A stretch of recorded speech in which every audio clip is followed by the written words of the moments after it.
بسم اللہ الرحمن الرحیم۔ السلام علیکم ورحمۃ اللہ وبرکاتہ۔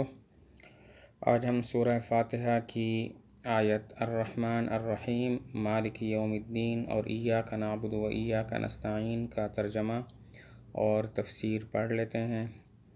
تو الرحمن الرحیم اس کا معنی تو ہے بڑا مہربان، نہایت رحم کرنے والا، اور اس کی تفصیل پہلے گزر چکی ہے کہ رحمان اور رحیم ان دونوں کا معنی رحمت والا ہے۔ فرق یہ ہے کہ رحمان میں جو رحمت ہے اس کا معنی زیادہ ہوتا ہے، اور رحیم میں جو رحمت ہے اس میں بنسبت رحمان کے رحمت والا معنی کم ہوتا ہے۔ اور یہ بھی گزر چکا کہ چونکہ رحمان میں مبالغہ زیادہ ہے، رحیم میں کم ہے، اسی وجہ سے کسی اور کا نام رحمان نہیں رکھ سکتے، کسی اور کو رحمان نہیں کہہ سکتے۔ اگر کسی کا نام عبد الرحمن ہے تو اس کو عبد الرحمن ہی کہیں، رحمان کہنا جائز نہیں ہے۔ آگے ہے مالک یوم الدین، حاکم ہے روز جزا کا۔ تو یہاں پر مالک اور میں ایک اور قرأت بھی ہے ملک یوم الدین، دونوں قرأتیں متواتر ہیں اور دونوں کا معنی ہے حاکم، مالک۔ اور بعض حضرات فرماتے ہیں کہ مالک اور ملک اس کو کہتے ہیں جو نیست سے ہست میں لائے، جو عدم سے وجود میں لائے۔ تو چونکہ یہ خاصیت صرف ذات باری تعالیٰ میں ہے، اسی وجہ سے کسی اور کو مالک یا ملک کہنا ٹھیک نہیں ہے۔ مجازاً کسی اور کو مالک یا ملک کہہ دیں تو وہ ٹھیک ہے، لیکن مجاز سے قطع نظر کرتے ہوئے حقیقی لحاظ سے کسی اور کو مالک یا ملک کہنا ٹھیک نہیں ہے، کیونکہ مالک اور ملک کا معنی یہ ہے کہ جو نیست سے ہست میں لائے، یعنی کہ عدم سے وجود میں لائے، اور ایسی بات صرف ذات باری تعالیٰ میں پائی جاتی ہے۔ یوم الدین، دین کے دن کا۔ دین کا کیا مطلب ہے؟ تو بعض حضرات فرماتے ہیں دین کا مطلب ہے جزا، تو معنی ہوگا مالک ہے روز جزا کا۔ قیامت کے دن کو جزا کا دن اس لیے کہتے ہیں کہ اس دن سارے اعمال کا بدلہ اور سارے اعمال کی جزا دی جائے گی۔ عرب بولتے ہیں کما تدینو تدانو، جیسا کرو گے ویسے بدلہ دیا جائے گا۔ تو اس سے معلوم ہوتا ہے کہ دین کا ایک معنی جزا بھی ہوتا ہے۔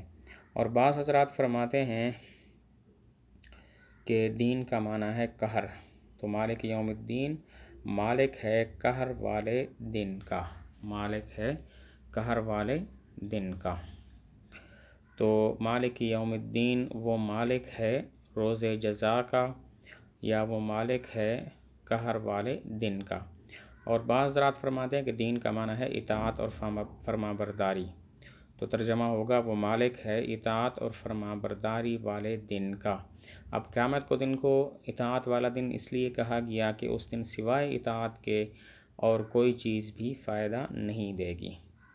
آگے ہے ایاک نعبد و ایاک نستعین، ترجمہ ہے ہم تیری ہی عبادت کرتے ہیں اور تجھ سے مدد چاہتے ہیں۔ ایاک نعبد و ایاک نستعین، یہاں پر دو چیزیں سمجھنے والی ہیں۔ پہلی چیز تو یہ ہے کہ ایاک مفعول ہے، نعبد فاعل ہے، نعبد فعل ہے۔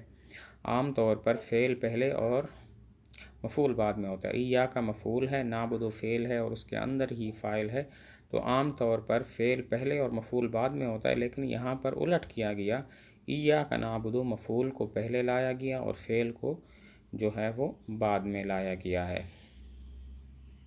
اور دوسری بات جو سمجھنے کی ہے وہ یہ ہے کہ نعبد جمع کا صیغہ لایا گیا کہ ہم تیری ہی عبادت کرتے ہیں، یہ نہیں کہا ایاک اعبد میں تیری عبادت کرتا ہوں۔ تو پہلی بات کا جواب تو یہ ہے کہ ایاک مفعول کو اس لیے مقدم کیا گیا کہ جب عرب میں عادت ہے، عرب میں قاعدہ ہے کہ تقدیم و ما حقہ التأخیر یفید الحصر، ایسی چیز کو مقدم کرنا کہ جس کا حق یہ ہو کہ اس کو مؤخر کیا جائے، وہ حصر کا فائدہ دیتی ہے کہ بس پکی بات ہے، یہی بات ہے اور کوئی بات نہیں۔